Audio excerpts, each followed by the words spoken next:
Hello again, I'm Mr. V. And if you don't know that, then you're probably in the wrong class and video, so I'd go to another video.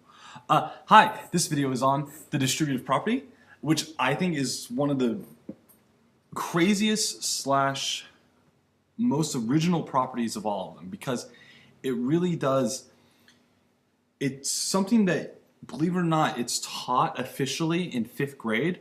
But really, you're using the distributive property, you're using it even in like 3rd grade when you start multiplying. And I'm going to show you what I mean by that in a minute. First off, let's start with the definition. Distributive property is this, that if you multiply a sum by a number, you'll get the same value if you just multiplied each term and then take the sum. So here's what that means.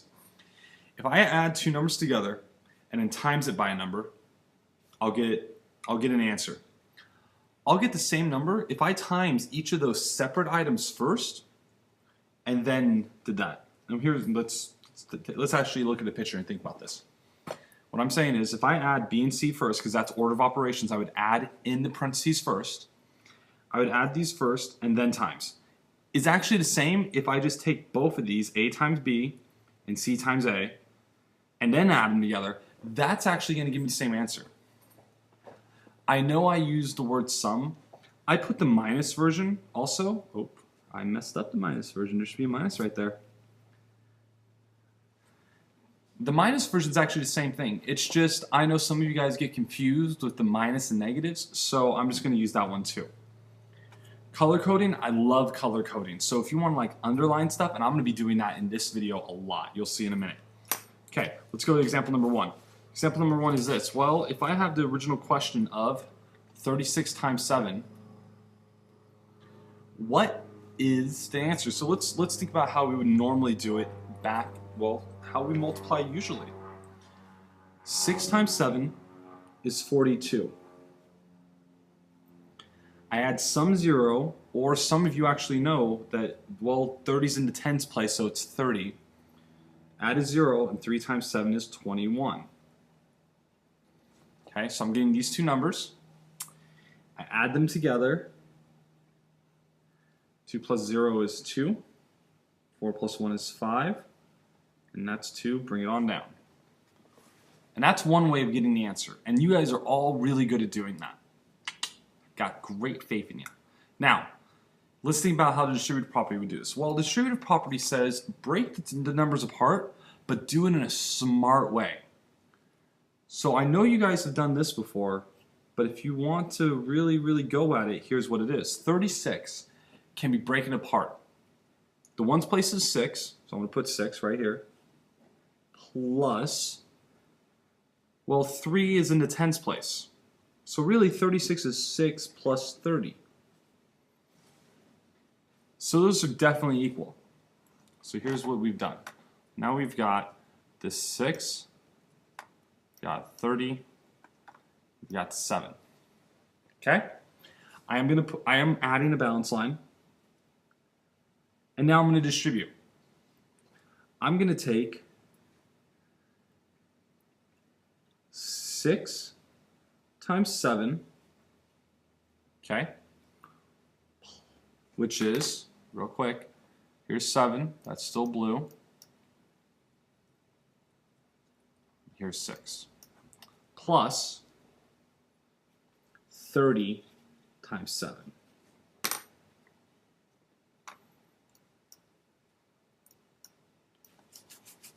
There's that. So if you look right here, my two numbers are the same as the front number. You can't see what I'm pointing at. My two numbers are the same as the front number. 6 happens once, 30 happens once. Both of them get multiplied by 7. 6 times 7 is 42. 3 times 7 is 21. Add a 0 because it is 0 right there. 42 plus 210. Check it out. That's what we did right there. It's just another way of looking at it.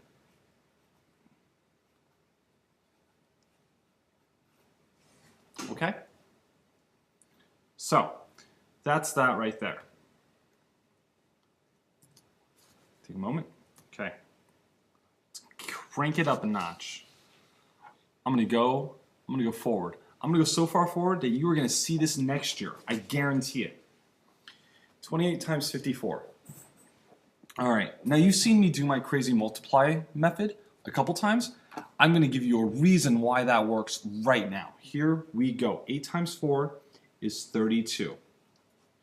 But you're thinking, why are we, wait, what? 8 times 4? Yeah, watch.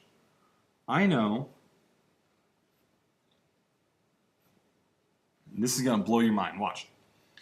8 times 4, because I got a 4 right here, and this is 8. Ignore the tens places. We got 4 right there, and we got an 8 right there. Right? I'm going to show you, I'm just showing you how to fill this in. Then we got 4 times 2. Well, that's not 2, that's 20. So it's really 4 times 20, which is 80. So I've already got 4, so I'm not going to write 4 again, but I don't have 20. Because this is 20, not 28. Come on, Mr. V. Because that's 20. Take a minute, guess what's going to go right here next to the 4. My beard's become mighty powerful. Take a moment and think about that some more. Here we go. Well, I'm not looking at the 4. I'm looking at the 5 in the tens place. 5 in the tens place. And that's supposed to be, well, there's not 4, there's a 0. 50. Hey, 4 plus 50 equals 54. So what I've done is I've taken 28, pulled it apart. Bam. 54, pulled it apart. Bam. Well, okay, so I'm just going to keep doing this over here. 50 times 8, well, 5 times 8 is 40. 5 times 8 is 40, add a 0, 400. Right? And then I've got 50 times 20, 50 times 20. 5 times 2 is 10. Add a 0, add a 0. So 1, 2, and here's 10. So this is equal to 2, 11, carry to 1, 5, 1,512. And you're like, great, what's over there at the distributive property? Here's what we did. This is called foiling. But what we did right here is really, we just foiled what happened over here. FOIL is first, 4 times 8, which is 32, right? This was equal to 4 times 8.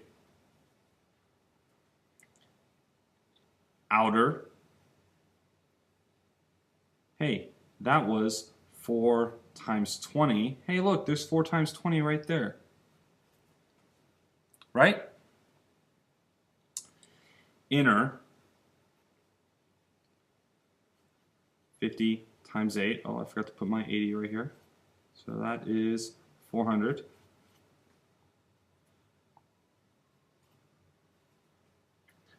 Plus 50 times 20.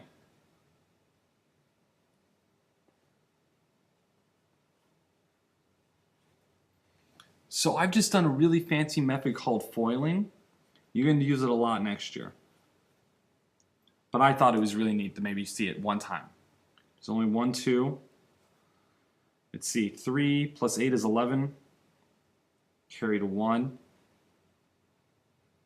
4 becomes 5 because that's the only number in the hundreds place. And I got 1,000. Distributive property. I know it just blew your mind. But it gave me a completely different way of doing the classic method, and also it gave me a distributive method, gave me a nice little neat thing. Notice as always, lined up my balances. Oh yeah. Really cool method. So we won't do too much of this part B, but we will do a lot of part A to get you ready for part B next year. So really cool trick. All right, moving on. Examples number 2.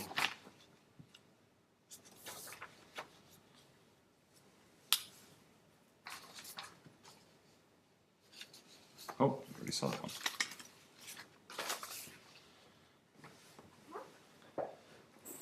I would like you, then this is for examples number 2, use the distributive property to simplify. So I've got 4.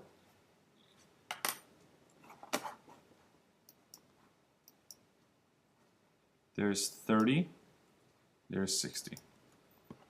Well, I'm going to take 4 times the first number, 30, plus 4 again. Both, you got to be fair. Everyone gets a 4. Times 6. I'm just going to color code this up. Here's 30. Here's 6. Oh, and there, of course. This, oh, red for that one. There's 4. So now we got 4 times 3. Well, that's 12. Add a 0. Plus 24. 0 plus 4 is 4. 2 plus 2 is 4. 1, well, that's it. And it's 110. Or, sorry, 144. So if, when you see examples next time that say use a distributive property to do this, there you go, that's it. Working our way down. Now distributive property is really neat because look, now I've got all these different numbers. -3 times 200 plus 50 plus 7. So now we're going to use it for this also. So I've got -3. And if you notice how many items, I got 1, 2, 3 items inside. So what I'm going to do, this is a little shortcut. You don't have to do this the same way I do. I like to put just a parentheses for every single thing that 33 is going to get times by.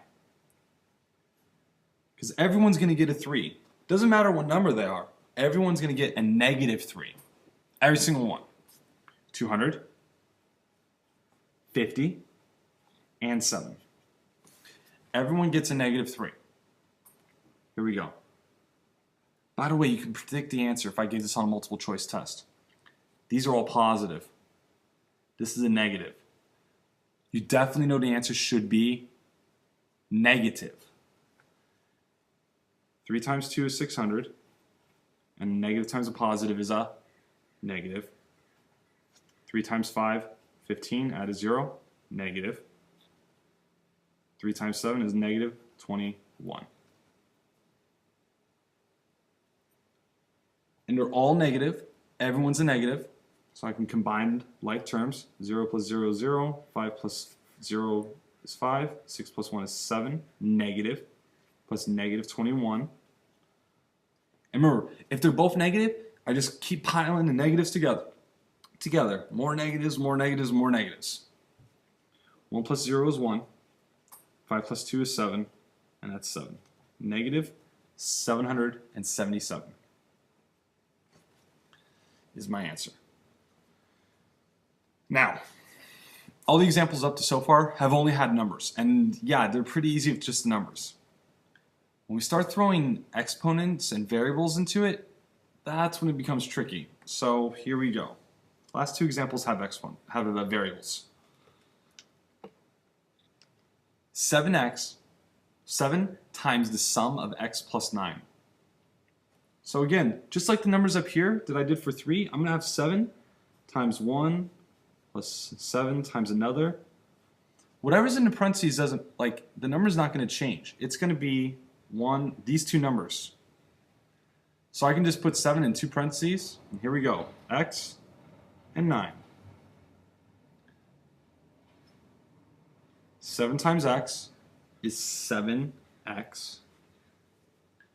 7 times 9, well, 7 times 9 is 63. And now comes the real part of this whole section. This is a variable. This is a constant. You cannot add these together. That's combining like terms or unlike terms. You cannot add, this does not have an x on it, so you cannot add it to this. So this is my final answer. 7x plus 63. That's it. Okay. D, last example. -6 times 3m minus 11. So it's -6 times the difference of 3m and 11. Okay, again, negative 6. I'm seeing two terms. There are two terms in here. Parentheses. Oh, there's a minus, so I'll make sure I put a minus right here. Negative 6 parentheses.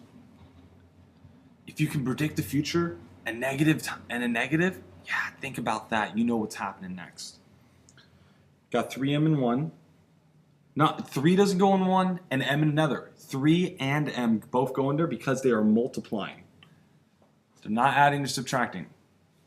And then 11 goes in the other one. Negative 6 times positive 3 is negative 18 m minus negative 6 times positive 11 is negative 66. What's the last thing? Minus and a negative. I don't like that. I always add the opposite.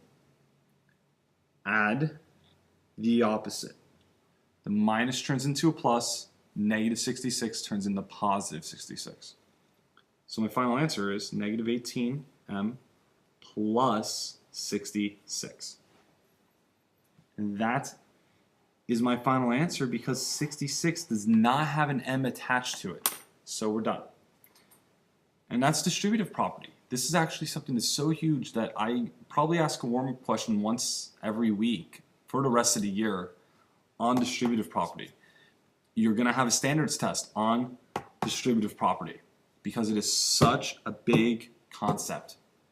So please, please, please take some time, really, really study your notes, and I'll talk to you next time.